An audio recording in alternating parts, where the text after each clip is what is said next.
My name's Steve and I love people who make things. We're a nation of inventive, inspiring makers. This room alone will produce 100,000 items a year. But yeah, it used to be full of cows. I'm on a mission to list the greatest products we make, because if we don't champion the skills on our doorstep, we risk losing them. One of the biggest challenges we have here is our ageing workforce. Join me as we hear stories from behind the factory doors. My poor son, he jokes about it now. You used to make me sleep in a suitcase. We never argue. Sure, we have a bit of a... Yeah, we have tense moments. Together, let's make more makers.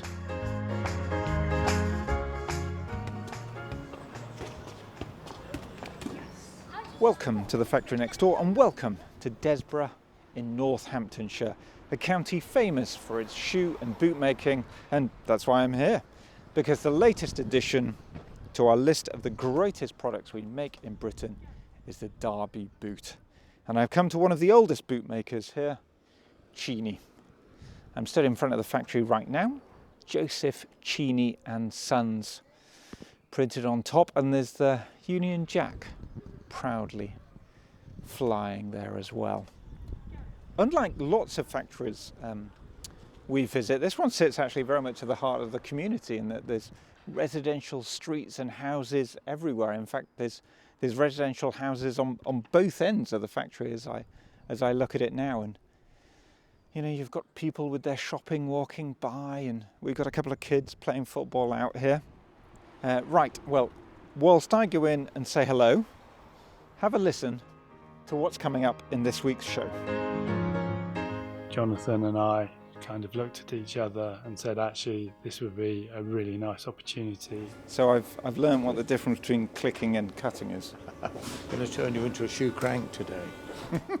Typically, people say to us before they come in, why are your shoes so expensive? After they've left the factory, they always say, oh my God, they're so cheap. The lady that works downstairs now said, there's been something staring me in the face. You've got lovely handwriting, would you like a job? Yeah, I've grown old with these things, and they're lovely. He's hugging the shoe to his chest.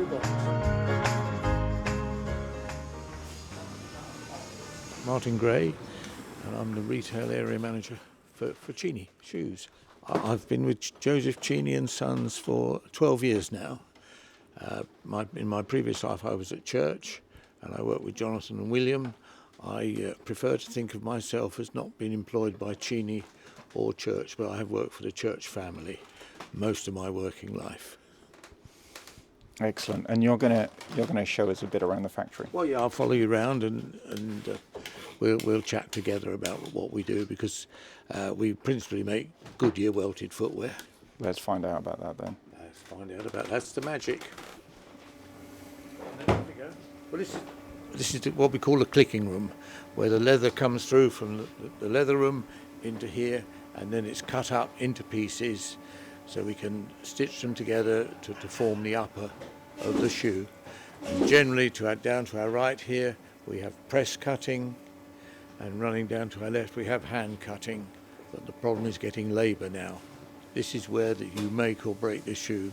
You have to cut the leather in the correct way to allow it to take the stresses through being worn. And if that's not right, the shoe's not right. So we're looking at a large room with lots of leathers, different colours. Yes. On the right, they're doing the press cutting. Okay. On the left, the hand cutting. Yeah. You mentioned there that there's a problem in terms of getting quality hand cutters? Yes. Yes, I think there is a problem getting labour. Where we're situated in Northamptonshire, we're in the centre of the country, and we're completely surrounded by warehouses, and people on forklift trucks whiz around, just move boxes around. That seems to be where they want to go at the moment. Bringing skills into the shoe industry is not so easy. Perhaps it's not sexy to work in a shoe factory. I don't know. As someone who's worked in the industry for a long time, thank you. Let's just put it like that. Does that disappoint you? Yes, I think it does, because these craft industries should be kept alive. It's what makes us tick, isn't it? Especially in Northamptonshire and in Desborough. Desborough is Cheaney Shoes, really. And it's been the principal manufacturer and employer in the area for some time. And I think once these skills are lost, that they're lost. They just won't come back. I am William Church and I am Joint Managing Director of Cheaney Shoes. I'm Jonathan Church, and I'm the other Joint Managing Director. The Cheaney business was founded in 1886 by the Cheaney family. It was actually in the 1960s that the owner at the time, who was the grandson of the founder, actually had two daughters who weren't interested in joining the business. So he was concerned about the succession of the business, so then approached the Church Shoe Group to see if they would be interested in acquiring Cheaney and it being part of a group company from within. And Cheaney really existed within that setup for the next 50 odd years. How come you're now running it? So the next part of the story is actually Church was a public company listed on the UK Stock Exchange, and this was in the late 1990s. Some of the luxury brand houses were quite acquisitive, so there was interest in the Church shoe brand in particular, and that culminated in Prada buying the full equity of the Church group, which happened to include Cheaney. And it was actually after a few years when they decided to sell Cheaney from the group. Jonathan and I, who were both directors of churches, kind of looked at each other and said, actually, this would be a really nice opportunity. So really, that's where, since 2009, we find ourselves today. Hello, Mick. I hear you're one of the best hand cutters around. I'm one of the only hand cutters around. So that makes you one of the best. Dinosaur.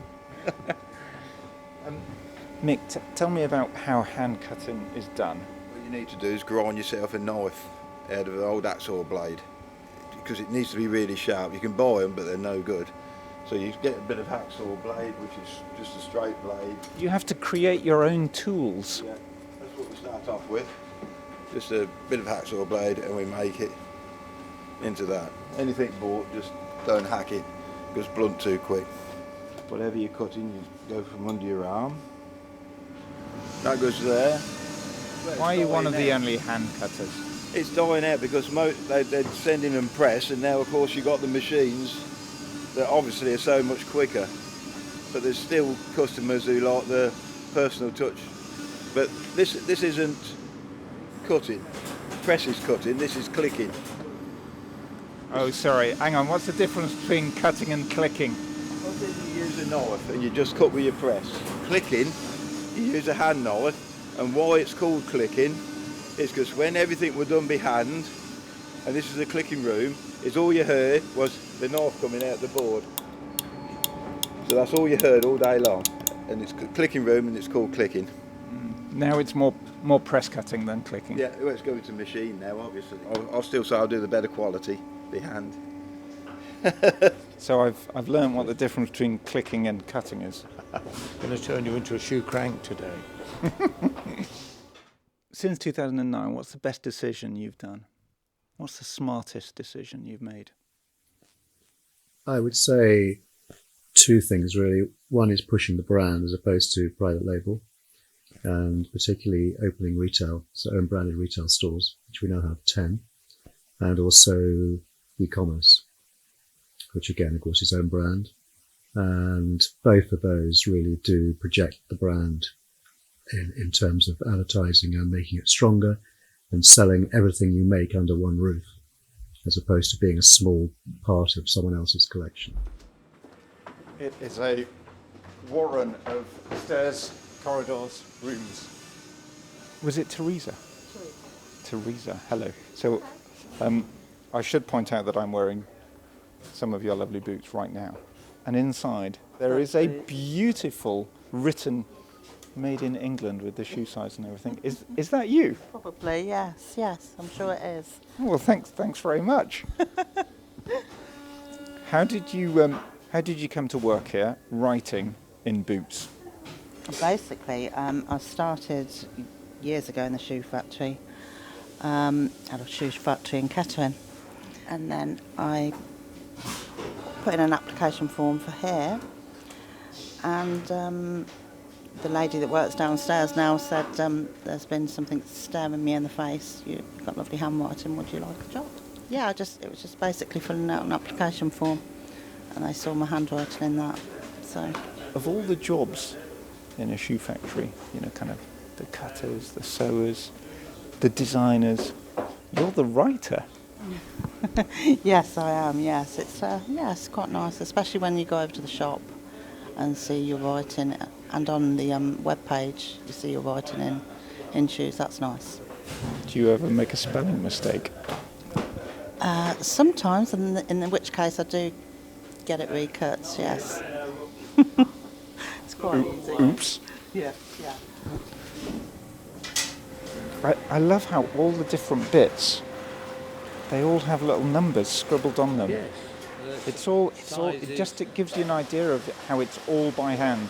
There isn't kind of stickers, there's not barcodes, it's all little pen and ink. Yeah. The little written part, made in England. I was just chatting to Teresa about that.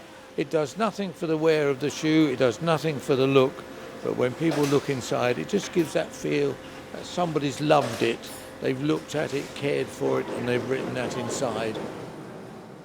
From, kind of a family which has a long history of shoemaking. Is it a burden or is it a benefit to have that history? I always describe ourselves as the caretakers because we really do only have a responsibility for it for a small piece of time, and it's our responsibility to make sure that it's bigger, stronger when we leave our watch than when we took it on. So, and with that huge time span, it is quite it's a responsibility to make sure that it's still going in another 140 years' time, but that will be very much somebody else's project. How do you make it bigger and stronger? Brand is everything, and the strength. It is the future strength of the business. It's all about brand and building that brand and getting the recognition for what that brand stands for. Premium grade, made in England, men's welted footwear principally, but I think one of the sort of challenges we had was that you may have wholesaled our shoes to a department store, one or two of the larger department stores, particularly in London, but they may only carry 5 or 6 styles, and we're one of dozens and dozens of brands. So there's no real profile that you can make for yourself in that environment. As soon as you've got your own store with your own staff, your own shop fit, the customer can have their own experience with a wide selection of product within, and that makes a huge difference. So what are we looking at here? Well, we're looking at, we're in the closing room here. We must have 25 ladies, all at sewing machines, beavering away, stitching the different pieces of leather together to form the upper.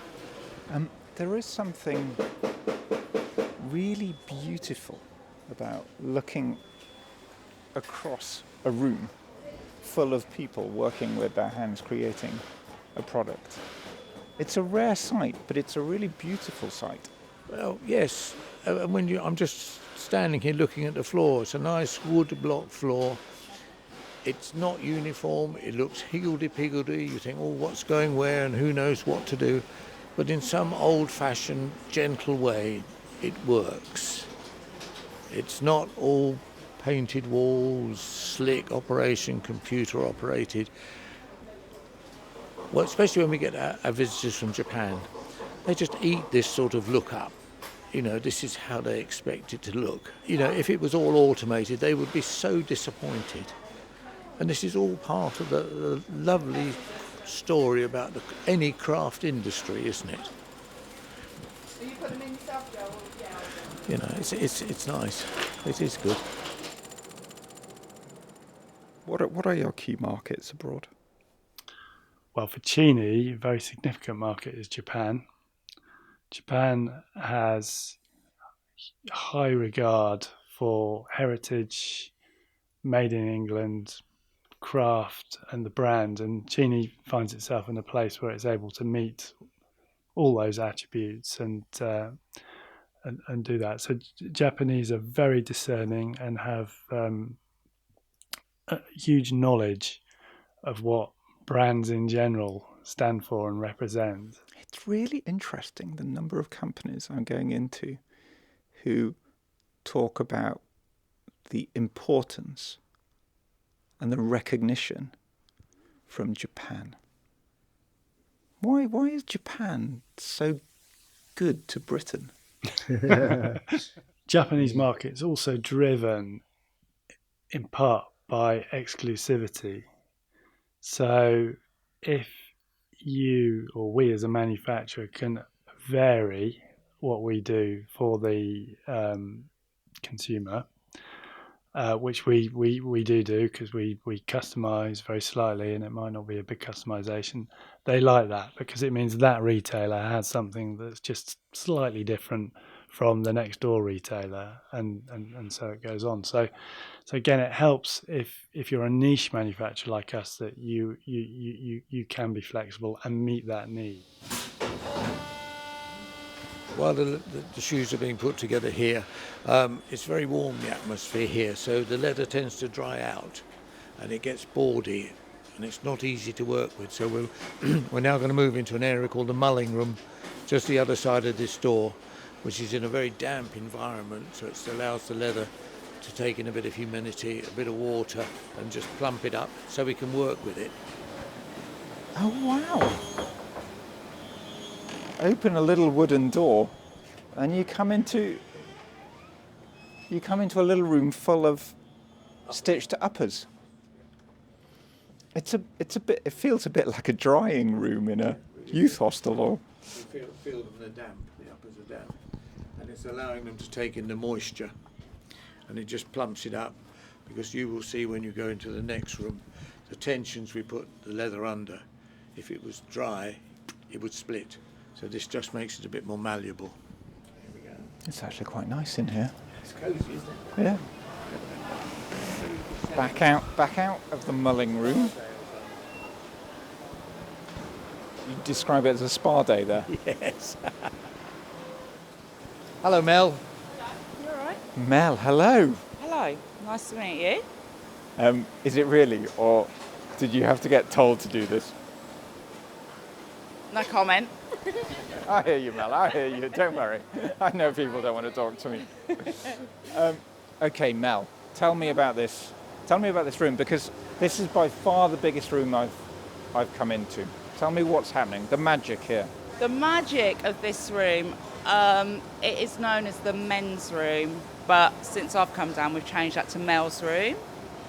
Notoriously, it's all men who usually work in this room, but as you walk around, you'll see that there are women who work in here as well. But this is where the magic happens. This is where we put the shoes onto, the uppers onto lasts and make the shoes, basically. So you've got 3 separate departments. You've got a lasting room, a making room, and then a finishing room. How long have you worked here, Mel?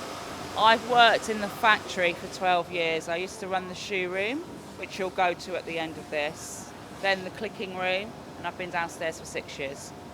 Do you prefer it here? This is my favourite room, yeah. This is the room I wanted when I first came. That sounds like a jackhammer. I'm guessing it's not. No. The sounder you're hearing is the rough rounder. Would you like to speak to the rough rounder? It sounds a dangerous machine, but Very sure. Very dangerous if you don't know how to operate it. What are you doing there, Mark? I'm trimming the excess of the sole off, so it starts like that. So I'll take all this off. Sounds like you have to be quite careful with that machine. So it is very dangerous, yeah. That knife comes out 80 times a second, so just take your finger off. I'm the only one who does this job, because it is quite dangerous, yeah. I feel like I shouldn't distract you, Mark. Not when I'm working, I won't look at you. Yeah, it is dangerous, but yeah. Hi, if you're enjoying the show and want to support our makers and manufacturers, please hit the subscribe or follow button. If you're listening on Apple, hit the stars and rate the show. It takes a small moment but makes a big difference. Thanks. Right, back to the chat. Do we take the manufacturing skills we've got at home for granted? I I think my view on that is most people probably shop on price at the end of the day. And outside a supermarket and ask people, will they buy British on food? They always say yes, yes. When it comes to actually buying, they tend to go and buy what is the thing they can afford. Nearly every shoe sold in the UK is imported.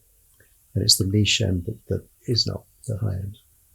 And there are people who appreciate that. But you've been around the factory today and you've seen what the complexity goes into making a pair of shoes. And typically people say to us before they come in, why are your shoes so expensive? After they've left the factory, they always say, oh my God, they're so cheap. Because of what's gone in. They've seen a number of people involved, the stages involved. And this is a Goodyear welt. Everyone wants a Goodyear welt. It's been going for 140 years. Once the welt's on, the shoe doubles in price right away because everyone, all over the world, they want a Goodyear welt. And this gentleman's doing it? This gentleman's been here for 54 years. 54 years he's been here. What's the gentleman's name? Eamon. Eamon, very nice to meet you. When we're talking about the Goodyear welt, what is the Goodyear welt? The leather welt will form the shoe. It will hold the sole to the upper, and it is the most important part of the shoe because without it, it's only a cemented, stuck-on sole. So it'll all be stitched, as you will see further on round. So it's a very important job. If that's not done properly, then the shoe's no good. What makes that so desirable? Is it because it makes the shoe very durable? So it makes the shoe last a lot longer, a lot more wear and tear in it. And once the welt's on, we can change the sole. We can put a new sole and heel on it, where you can't do that with a cemented sole. So the Goodyear welt, that allows the shoe to be repaired and effectively just live on and on and on. Yeah, you've hit the nail on the head. That allows us to repair it as many times as we want, as long as the leather of the upper stands up to it. But yeah, we've done 4, 5, 6 repairs on shoes, 20, 30 years old. Eamon, you've got a very important job there if you're doing the Goodyear welting, stitching. So yeah. How long have you been doing it? Well, I've been on this particular job about 30 years. Do you feel the pressure? It's all on you. Get it right, Eamon.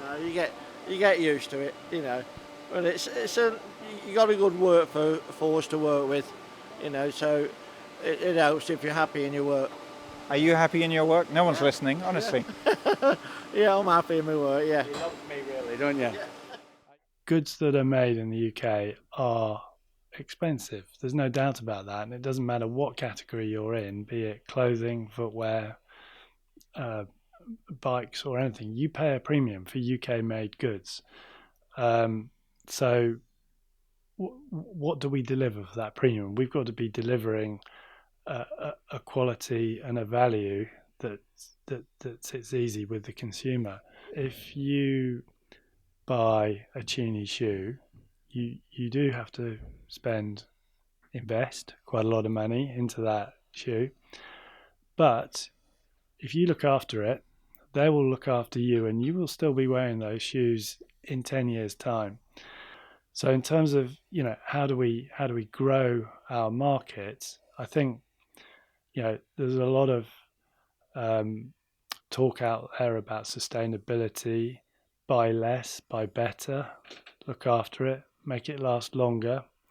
Our star is aligning with that mood, and it's how we message that, it's how we communicate that, but at the same time still realize and understand that purchase is still, for most people, a significant investment, and we have to understand that. We don't claim the high ground on sustainability because I'm sure there's plenty that we can do to improve yet further, but it depends where you're starting from in the first place, and we do start from quite a good foundation, I would say. Right. Okay, Martin, another room. Yet another room, the last one. This is the last room of its journey through the factory, and this is where we put all the finesse in. We finger polish, we check them to make sure there's no odd threads, little marks, anything we can polish, and they're boxed here. After all the noise of downstairs, this is actually very quiet. Well, it's that sort of room, isn't it? Now, you need to just look at the shoe, give it time, think, hold it up, is it nice and square? Be a little respectful to the shoe as you put it away. Yes. Elvis, very nice to meet you. How you doing, all right? Yeah, very good, Elvis. How are you? Not too bad, not too bad. Can I ask what you do? I'm just a showroom manager, supervisor. Yeah, we're doing it 10 years now, so yeah. 10 years. What do you like about your job? The finished product. Just seeing the finished product, getting it in the box, ready for the customer. That's the best part. When I first left school, I was in the shoe factory, so I've come full circle really. Yeah, when I left school I started in shoe factories, then I went on to do like retail, mostly management in sales, etc. And then yeah, last 10 years I've come into manufacturing. Well, that's really interesting. What brought you back to manufacturing from retail? Good question.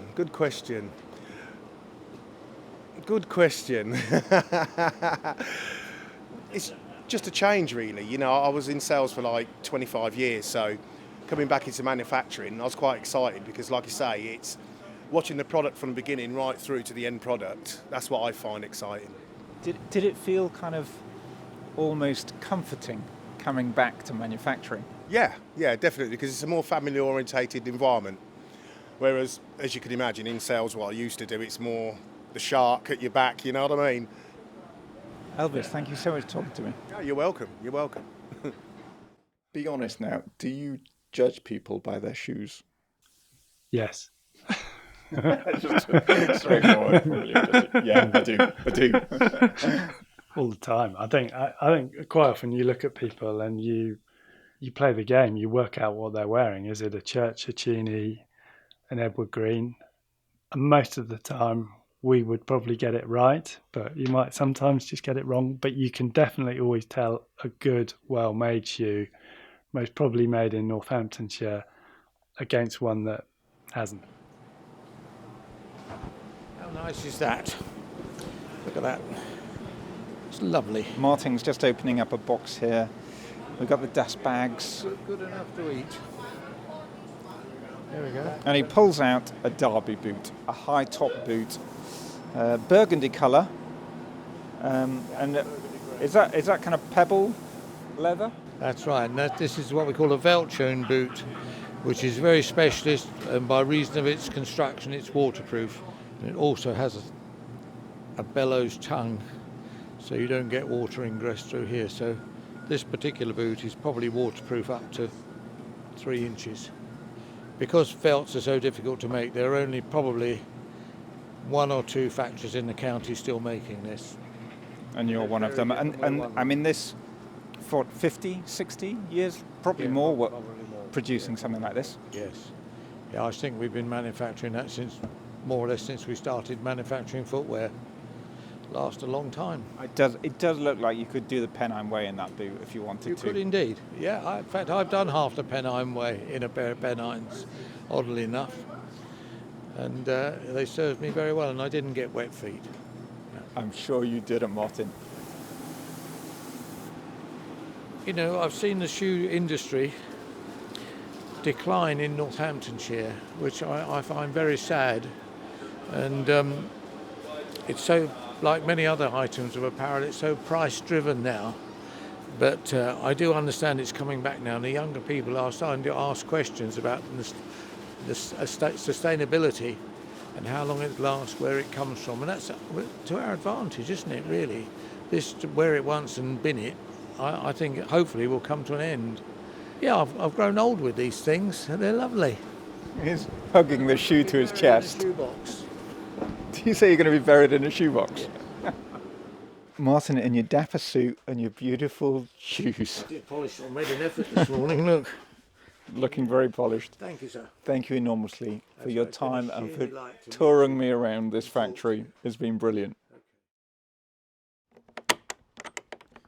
Okay, number 14 on our list of the greatest products we make in Britain, the Derby boot by Joseph Cheaney Sons. Goes into our shed of greatness here. And my thanks to Martin, to William, Jonathan, in fact everyone in Desborough who so kindly welcomed me into their factory. A special shout out to Lucy for arranging that tour. Just a reminder, do join me on Instagram, search The Factory Next Door. If you're listening on Apple, please rate the show. So Meadow and Sergeant York 34, big thanks for your kind reviews, much appreciated. Right, I'm off to do another ink drawing for Insta. Wherever you are, whatever you're doing, I hope you are happy Until next time, bye.